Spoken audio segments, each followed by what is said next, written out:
Muy buenas noches a todas las personas que nos están oyendo, que nos están escuchando. Muchas gracias por su atención. Vamos a seguir con el libro La teoría del conocimiento de Johannes Hansen. Estamos en el título número Estamos en el título número 3 que se llama La esencia del conocimiento. Los anteriores lecturas eran del tema A. En este es con letras entre A, B, C y D. Vamos a comenzar con título 3, tema B, el idealismo.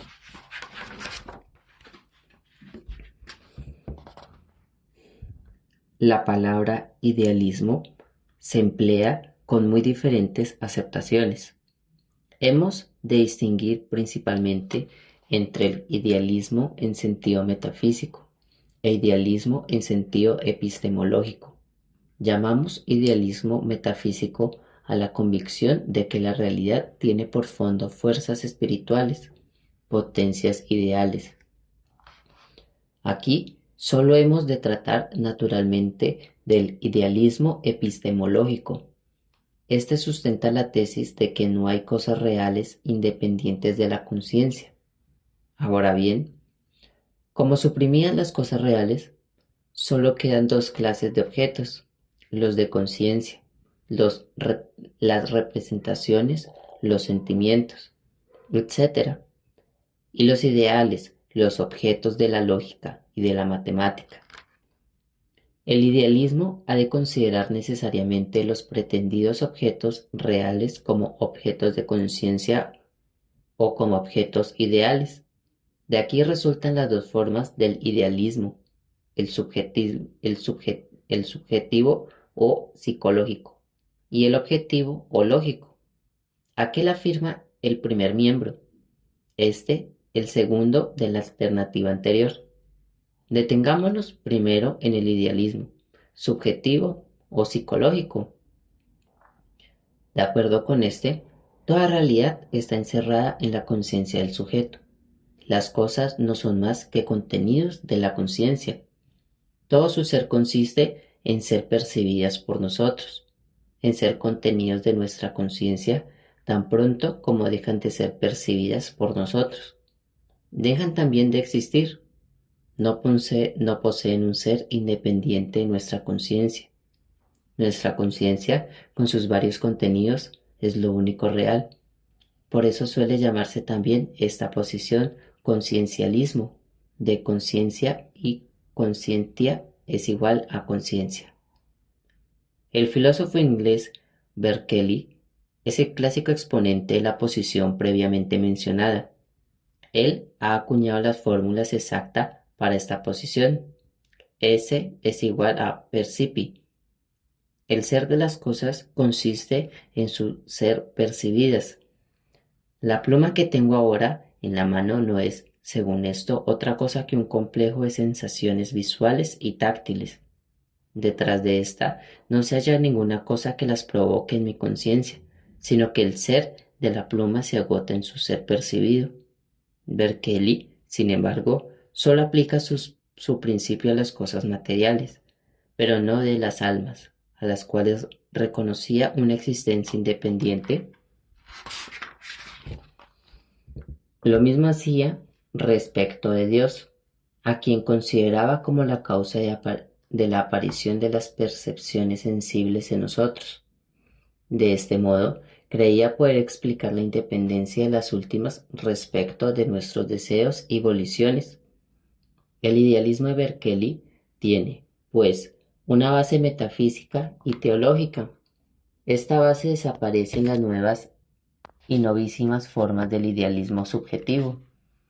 Como tales son de citar las siguientes: el empirocritismo, defendido por Avenarius y Marx, cuya tesis no hay más que sensaciones; la filosofía de la inmanencia de Schub y Schubert-Solern, según la cual todo es el ser inminente a la conciencia.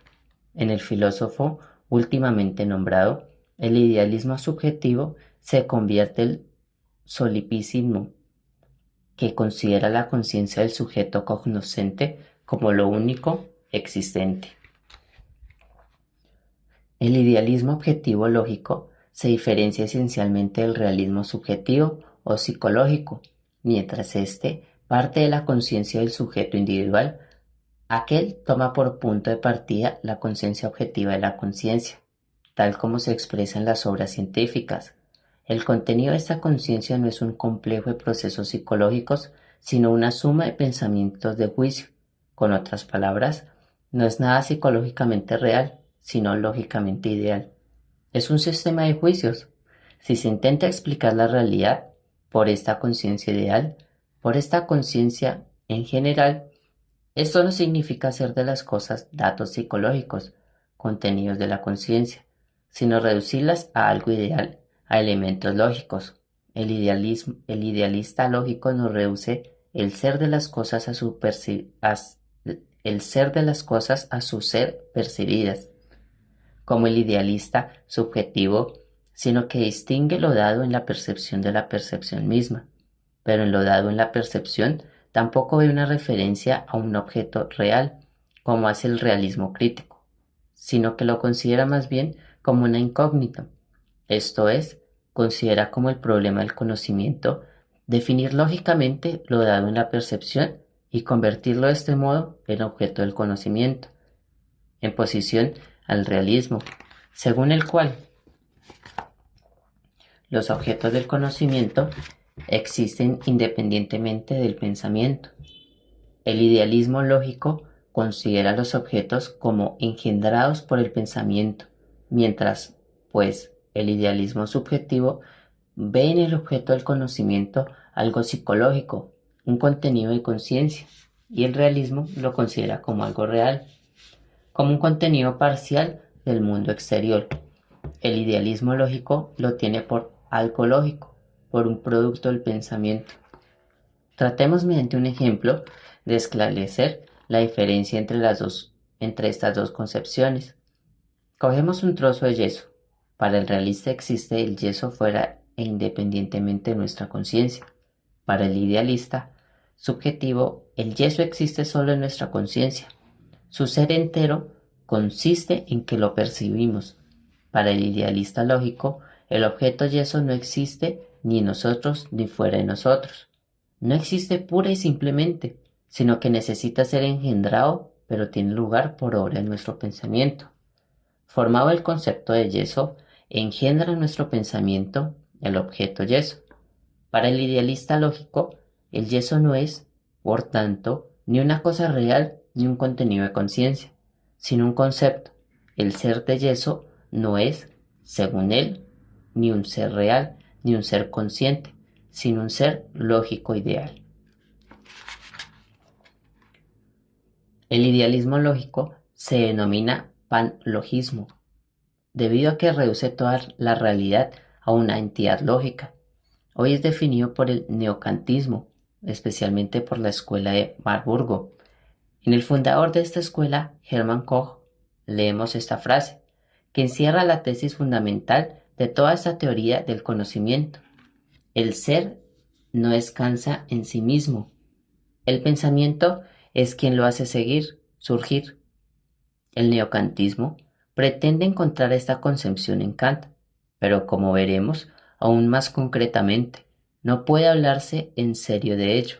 Es más bien un sucesor de Kant, Fichte, el que ha dado el paso decisivo para la aparición del idealismo lógico, elevando el yo cognoscente de la dignidad del yo absoluto y tratando de derivar de éste la realidad entera. Pero lo mismo en el que Schelling, lo lógico no está todavía puramente destilado, sino confundido con lo psicológico y lo metafísico. Solo Hegel definió el principio de la realidad como una idea lógica, haciendo por tanto el ser de las cosas un ser puramente lógico y llegando así a un panlogismo consecuente. Este panlogismo implica sin embargo, un elemento dinámico y racional, que se nos presenta en el método dialéctico.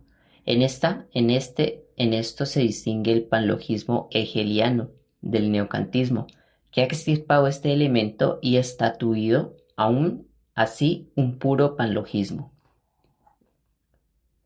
Según lo anterior, el idealismo se manifiesta en dos formas o variantes principales, como idealismo subjetivo o psicológico, y como idealismo objetivo o lógico.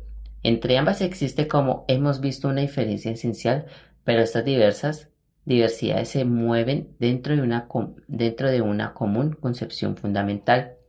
Esta es justamente la tesis idealista de que el objeto del conocimiento no es nada real, sino algo ideal. Ahora bien, el idealismo no se contenta para consentar esta tesis, sino que trata de mostrarla, pero ella argumenta de la siguiente manera: la idea de un objeto independiente de la conciencia es contradictoria, pues en el momento en que pensamos un objeto, hacemos de él un contenido de nuestra conciencia. Si afirmamos simultáneamente que el objeto existe fuera de nuestra conciencia, nos contradecimos, por ende, a nosotros mismos. Luego no hay objetos reales extraconscientes, sino que toda realidad se halla encerrada en la conciencia. Dicho argumento, que es la verdad el argumento fundamental del idealismo, ya lo encontramos en Berkeley. Dice este: lo que yo subrayo es que las palabras existencia absoluta de las cosas sin el pensamiento no tienen sentido o son contradictorias. De modo enteramente análogo se lee sub un ser dotado de la propiedad de no ser o de no ser todavía, contenido en la conciencia. Es una contradicti in sí, una idea inconcebible. Mediante este argumento de la inmanencia, como se lo denomina el idealismo, pretende probar el absurdo lógico de la tesis del realismo, al mismo tiempo que la necesidad lógica de su propia tesis. Pero ya esta arrogante salida del idealismo debe hacer desconfiado al filósofo crítico. Y en efecto, el argumento del idealismo no es consciente. Sin duda, podemos decir, en cierto sentido, que hacemos del objeto que pensamos un contenido de nuestra conciencia, pero esto no significa que el objeto sea idéntico al contenido de conciencia, ya sea una representación o un concepto. Me hace presente el objeto, mientras este mismo sigue siendo independiente de la conciencia.